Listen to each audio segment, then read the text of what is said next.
Hi, this is video number 8. This is about the role of these medications in managing agitation, benzodiazepines and dexmedetomidina. Let's start off with talking about the benzodiazepines, especially lorazepam, which sometimes is referred to as the emergency psychiatrist's best friend, because it's useful in really many situations. While being relatively benign, it's fairly well tolerated across the board in most patients, especially when we're using it as a one-time PRN as needed medication. What we find is that the benzodiazepines or lorazepam are often our best intervention when we don't have a lot of information about the patient, when our diagnostic evaluation remains unclear. We know that antipsychotics in general, and even the second generation antipsychotics, which may have a bit fewer risks of side effects or bad outcomes, we know that they still are risky compared to lorazepam.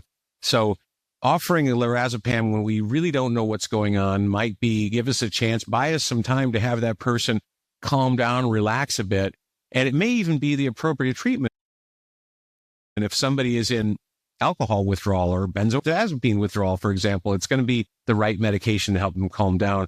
But it's also going to make sure we're giving somebody an opportunity to give us a better time to make a decision about what the diagnosis is and what the longer-term treatment intervention is going to be without the risks that we see in antipsychotics.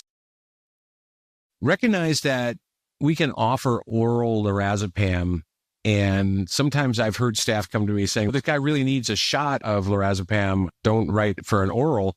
And what they don't realize is that the time of onset for oral lorazepam is essentially the same as intramuscular. We do know that other antipsychotic meds, for example, work faster given as an intramuscular than PO, but it's not the case with the lorazepam. So there's no advantage to giving somebody the shot. It doesn't work any faster. And even if staff are thinking that that's the case, you can just reassure them that the time of onset of oral lorazepam and intramuscular is just about the same. And isn't it better to avoid that needle stick, to have a better relationship with the patient? If they're willing to take oral medications, that should always be the way you go with this med. Nursing staff do have concerns at times that maybe a patient is drug seeking or they're manipulating because they specifically want to get a benzodiazepine. That is something that you need to evaluate and rule out, and certainly just don't give the medication out like candy.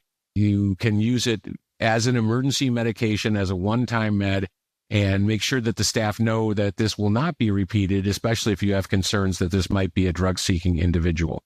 At the same time, if you're only using this as a one-time medication, you're not going to be creating somebody with dependency.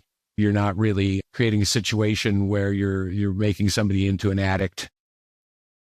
There's an exciting new opportunity to treat agitation that's really a different pathway than we've ever used before, and that's one of the reasons it's so exciting. Pretty much for my entire career in emergency psychiatry, which has spanned over 35 years now, when we were talking about treating agitation, we really only had antipsychotics or benzodiazepines available. And in many cases, we're really reluctant to use antipsychotics because they have risky side effect profile, and they also are ruled out for people with dementia, for example, because of the risk of a CVA. They have a black box warning. So because of that, it has been really interesting to see for the first time something outside of the benzodiazepines and antipsychotics that we can use and is now FDA approved for the treatment of agitation, and that's dexmedetomidina, which has been used historically for kind of ICU delirium, but now there's a formulation that's sublingual that is approved and indicated for the treatment of agitation and bipolar disorder and schizophrenia.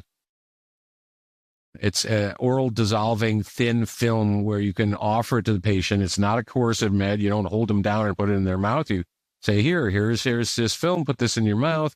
It's going to dissolve really fast. They can have a cup of juice or a glass of water with it. And what you see is a really nice improvement in the rating scales for agitation within a matter of minutes, usually 20 to 30 minutes or so. The PEC scale, which is what's used most commonly to determine response to agitation treatment in pharmacologic studies, The PEC is part of a greater psychiatric rating scale, but it's really called the excitatory component. It's a measure of the things that are causing agitation, which if you break them down, there's 5 different parts: excitement, tension, hostility, uncooperativeness, and poor impulse control. And across those 5 different components, we see improvement in using this new approach, this dexmedetomidine oral film. And what's nice, it has very low risks of side effects. The most common one is somnolence, which some people might even think is a good thing rather than a side effect. Occasionally, but in really small, less than 5%, you're seeing dizziness or orthostatic hypotension. So our key points from this discussion about benzodiazepines and new opportunities for treatment of agitation is that, number one, benzodiazepines are useful in many different aspects of agitation, especially when we don't know all that much about the patient or the causes of the agitation. These meds are relatively benign. They're usually pretty well tolerated in most of our patients, especially compared to antipsychotics.